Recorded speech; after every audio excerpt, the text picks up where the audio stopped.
গরুর মাংস দিয়ে বিভিন্ন রকমের রেসিপি করা গেলেও আমার কাছে এই রেসিপিটা সবথেকে সেরা মনে হয়েছে।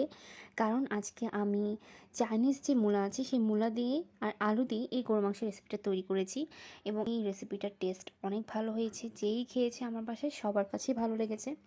তো আজকে আমি এই রেসিপিটার একদম ফুল প্রসেস সহ দেখাবো যে আমি কিভাবে এই রেসিপিটা তৈরি করেছি। তো আমি মূল রেসিপিতে চলে যাচ্ছি। তো প্রথমেই আমি একটি হাঁড়ি নিয়ে নিয়েছি এবং এই হাঁড়ির মধ্যে তেল দিয়ে ভালো করে পেঁয়াজ কুচি দিচ্ছি। আর অবশ্যই পেঁয়াজ কুচি বেশি করে দিতে হবে। পেঁয়াজ কুচি বেশি করে দেওয়ার ফলে হচ্ছে যে আপনার রেসিপির টেস্ট আরও ভালো আসবে। তো আমি এখানে গোটা মশলা, এলাচ, দারচিনি সবগুলো একসাথে দিয়ে দিয়েছি।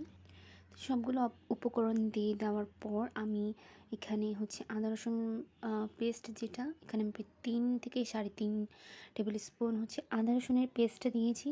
জিরা পেস্টও আমি এখানে দিয়েছি। একসাথে ভালো করে আমি মিক্স করে নিচ্ছি। এর মধ্যে যখন দেখব যে আমার পেস্ট ভালোভাবে মিক্স আপ হয়ে গিয়েছে, তো এর মধ্যে আমি প্রায় 2 চামচ হলুদ এবং মরিচ গুঁড়া দিয়ে দিয়েছি। আমি অল্প হাফ টেবিল চামচেরও কম পরিমাপে ধনিয়া গুঁড়া দিয়েছি, কারণ ধনিয়া গুঁড়া দিলে রান্নার যে কালারটা সেই কালারটা ঠিক থাকে না। ভালোভাবে এখন আমি কষিয়ে নিচ্ছি এবং আমার তৈরি করা যে মশলাটা ছিল সেই মশলাটা দিয়ে আমি কষিয়ে নিচ্ছি। এর মধ্যে আমি লবণ দিয়ে দিলাম 1 টেবিল স্পুন। ভালোভাবে লবণ দেওয়ার পরে আমি এখানে গরুর মাংসটাকে দিয়ে কষিয়ে নিচ্ছি। আমার কষিয়ে নিয়ে হয়ে গেল, আমি গরুর মাংসটাকে ভালোভাবে একটু ভাজা ভাজা করে নেব।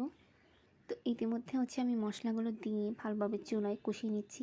যখন দেখবো যে আমার কষানো হয়ে গেছে, এর মধ্যে আমি হালকা একটু পানি দিয়ে সিদ্ধ করার জন্য গরুর মাংসটাকে আবারও একটু দমে দিয়ে রাখবো।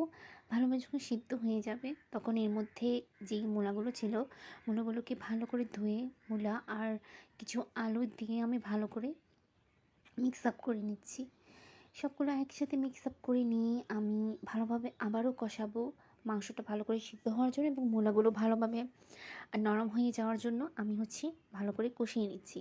তো দেখতেই পাচ্ছেন যে আমি এখানে কষাচ্ছি। কষিয়ে নেওয়া হয়ে গেলে এর মধ্যে হচ্ছে আমি পর্যাপ্ত পরিমাণে পানি দিয়ে দিয়েছি এবং পানি দিয়ে আমি আবার ঢাকনা দিয়ে কষিয়ে নিয়েছি।